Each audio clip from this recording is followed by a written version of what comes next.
आध्यात्मिक वीडियो के लिए चैनल को सब्सक्राइब करें। अपनी तुलना किसी से ना करें। एक बार की बात है, अर्जुन श्री कृष्ण से कहते हैं, मैं इतना कुछ करता हूँ और इतना दान करता हूँ, फिर भी दानवीर कर्ण क्यों बोला जाता है। इस ब्रह्मांड में सबसे बड़ा दानवीर जो कर्ण है, और मुझे क्यों नहीं बोला जाता। अब कृष्ण इस बात पे मुस्कुरा जाते हैं।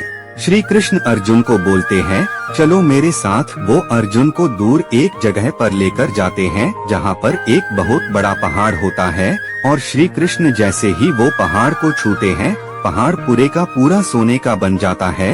और वो अर्जुन को बोलते हैं कि ये पहाड़ मैं तुम्हें देता हूँ और इस सोने को तुम लोगों के बीच बांट दो।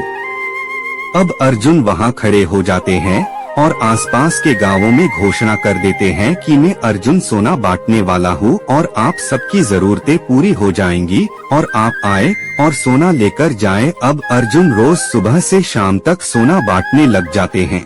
अर्जुन रोज सोना बांट रहे होते हैं और लगातार सोना बांट रहे होते हैं, तो अर्जुन थक जाते हैं और थक जाने के बाद अर्जुन बोलते हैं, मैं इतना सोना दे रहा हूँ।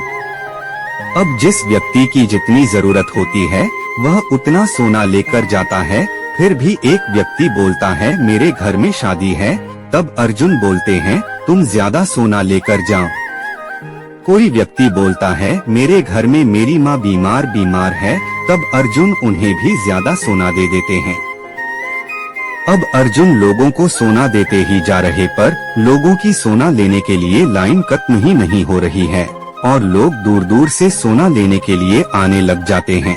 अब अर्जुन पूरी तरह थक जाते हैं और श्री कृष्ण को बोलते हैं कि मैं लोगों को सोना देते जा रहा हूँ और लोग तो समाप्त ही नहीं हो रहे हैं। तभी श्री कृष्ण अब कर्ण को बुलाते हैं और कर्ण को बोलते, ये सोने का पहाड़ मैं तुम्हें देता हूँ, इसे लोगों के बीच में बांट दो। और कर्ण कहते हैं, ठीक है, आप जैसा कहे। अब कर्ण वहाँ खड़े हो जाते हैं।